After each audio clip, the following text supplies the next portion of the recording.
Hey guys, it's Matt with jinX Brothers, and we've got another penny box challenge box. And this one, to be honest with you, I thought would be harder to get. I figured Alaska and Hawaii would be probably my two hardest boxes. I am willing to try to hunt some of the colonies like Guam and things like that if I could find those, but I'm just really trying to concentrate on the 50 states. But I figured these would be the hardest, but thanks to the wonderful people in our community, it's not quite as hard as I thought it was going to be. Box 7. Thank you, Far North Coins. Well, I reached out to him and said, hey, I'm trying to get a box from each state. He said, you know what? I'm trying to do the same thing. I said, great. Would you like to swap boxes with me? I sent him 2 boxes. He sent me 2 boxes. This is one of the 2 boxes that he sent. I picked it at random, and it's going to be the one that counts for this challenge. Thanks again, Far North Coins. I'll make sure to leave a link to his channel. If you are not familiar with him already, go give him a check out. Also wanted to remind you that if for some reason you have not seen prior boxes, go back to my playlist and check out the other 6 states that I've already hunted. And then make sure to subscribe and hit the bell notifications so you can be alerted when I have my next boxes. Like I said, I'm attempting to hunt all 50 boxes sometime this year, 1 from each state.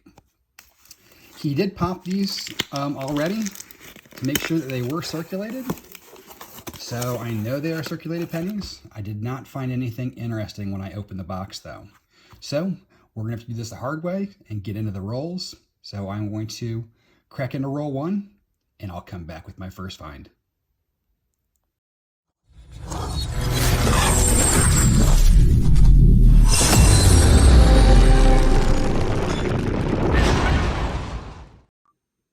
Roll 2, we have our first find, and it's going to be a Canadian, 1991. My question is, with it being up in the Great White North, are we going to get a ton of Canadians? I'm not really sure. I really don't know what to expect from this box.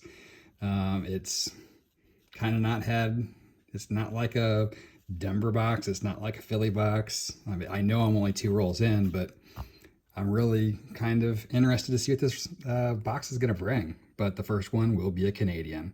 I guess I'm not surprised at that. Roll 5, and we've got ourselves another Canadian, and this is going to be a bird scent. This is actually the first one of these that I've found. I'm pretty excited. My son actually found a couple not too long ago, and I was like, dang it, why did I let him hunt that box? I haven't found one of those yet. And here we have my first bird scent, another Canadian. Are we going to find some American finds? I hope so. Roll 16. I'm not going to lie. I was getting worried. But we have our first wheat. Not sure if this one is just beat up or if it's going to be an old one. And it's just going to be beat up. 1944, but I'm happy to have it. We have found a couple 309s, and we did find a couple more Canadians since we last came in. I decided on the Canadians I'm going to come in if it's a fancy another bird scent or if it's a King George, because I'm having a feeling this might be a little thick in the foreigns. I also, now that I'm 16 rolls in, will tell you this box is definitely much more like a Denver box. Has a lot less Philly mint marks, and it kind of hunts very similar to the Denver boxes that I've been going through for the last couple of weeks. So hopefully we can find some more wheats. I'll be back when I find one. Next roll, maybe we're warming up because this one's facing us. Got ourselves our second wheat. It's again kind of beat up. 1946, but second wheat of the box, and as cold as this has been, it's nice to have 2 wheats back to back like that in rolls. Hopefully we can keep that back up and get caught up by the halfway point. Again, next roll. I left it the way I found it. I saw this Canadian when I opened up the roll. I pulled it back to put it up in my pile of my Canadians, and looky what was there. Wheat set number 3. This one actually looks older versus just being tore up. And it's not. Gosh. 1952.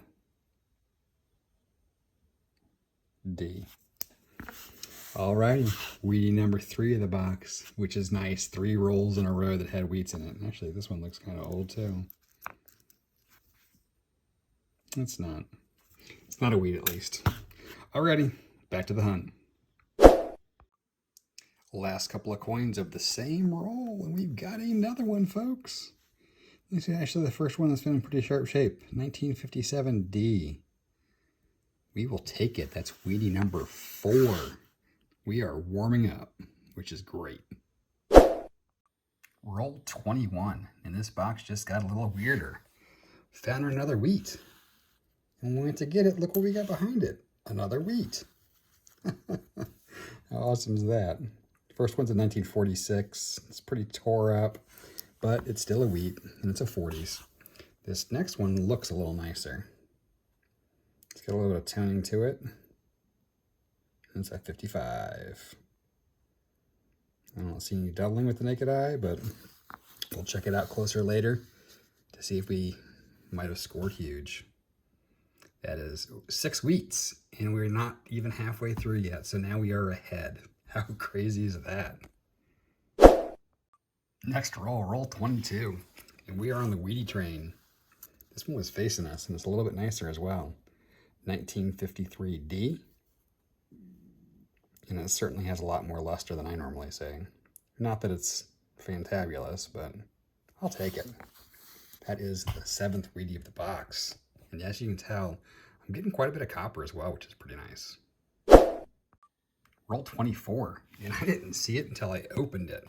As I was opening this roll, we had a wheat ender.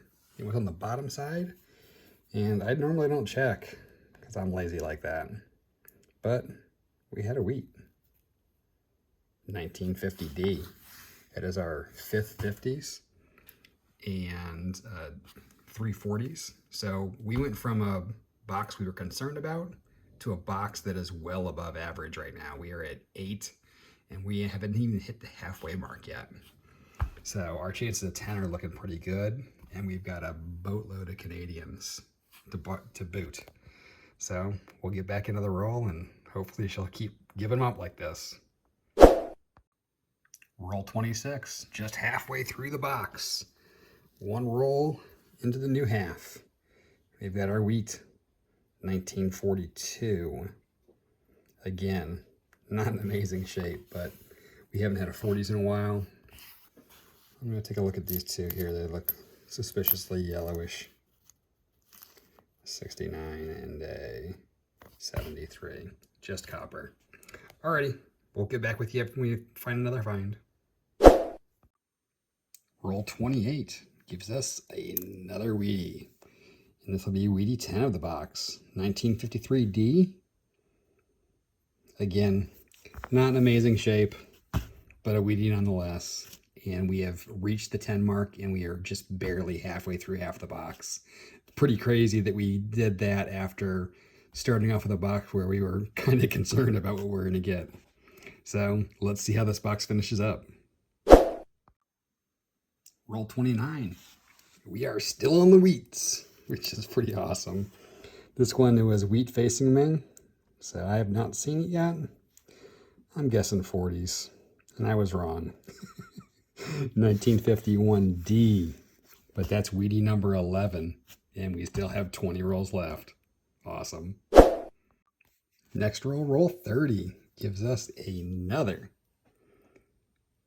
date facing us Wheatie, 1949 D. This is probably one of the nicer 40s we found so far. Wheatie 12.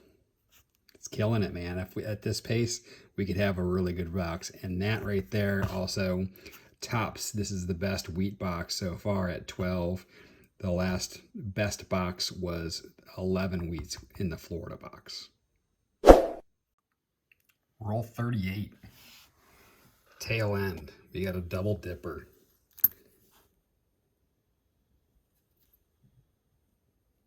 1955D.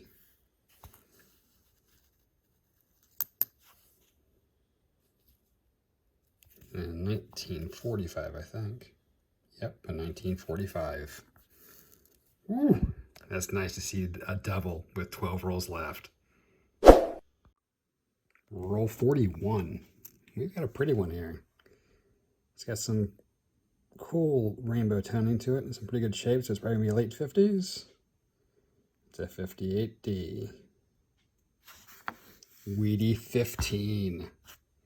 Can we get to 20? Is that greedy or what? Let's see what you find. Roll 49. Gives us yet another Weedy 16. It's a 1952D. I don't think we're going to get 4 Wheaties out of a roll and a half, but stranger things have happened. Alrighty guys, it's time to wrap this one up. Thank you again, Far North Coins, for trading boxes with me.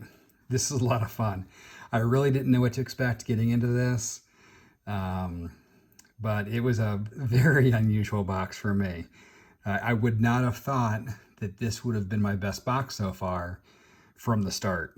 We did not get into the wheats for a while, and then we had a really nice run there in the middle of the box. The box, we'll start off with the Canadians. And as you can imagine, there was a nice chunk of them. We had 17 Canadians together. That was the only forms that we found, including the bird scent, which was pretty cool for me to find. We ended up with 6 09s, just 2 different designs. We ended up with a total of 16 wheat scents. These are the ones that, these are 40s and 50s and 40s that are not going to improve our book. And then down here, we had a 1950D that will upgrade. These are 70s and 80s that will upgrade in the book. And then we do have 4 new spot fillers. The crazy thing is we got a boatload of copper too. 1,788 grams of copper, which is our heaviest box to date. Even heavier than the last one, which beat our last best box by almost double. So coppery rolls with a lot of Canadians. And we ended up with 16 wheats, which is above our average right now. We're struggling for 10, so it was a great box. Thank you again, Far North Coins. I am going to pop my map up really quick. Again, I'm trying to get to all 50 states. Make sure to get a hold of me if you are interested in participating in this. I am trying to hunt a single box from each state. If the state is red, I've hunted it. And you can visit those videos by visiting my playlist under the Penny Box Challenge. If it is blue, it means someone has said, I'm going to send you this box. Please hold it for me. So I'm trying to make sure I do at least 1 box from each state. If for some reason you see me do a state and you want to make arrangements, I might be open to doing that, but I'm just trying to get 1 box from each state at this point. So if it's red, it's out. If it's blue, it might be out, but it really depends on whether they are able to get circulated coins or not. And if it's white, it's open. Contact me, please. Would love to buy, sell, trade. However we want to arrange this, whatever works best for you. I appreciate you watching the video. Make sure to check out the other videos if you haven't already. And make sure to leave me a comment if there's something you'd like to see me do in the future. Thanks again for watching, and I'll catch you on the next hunt.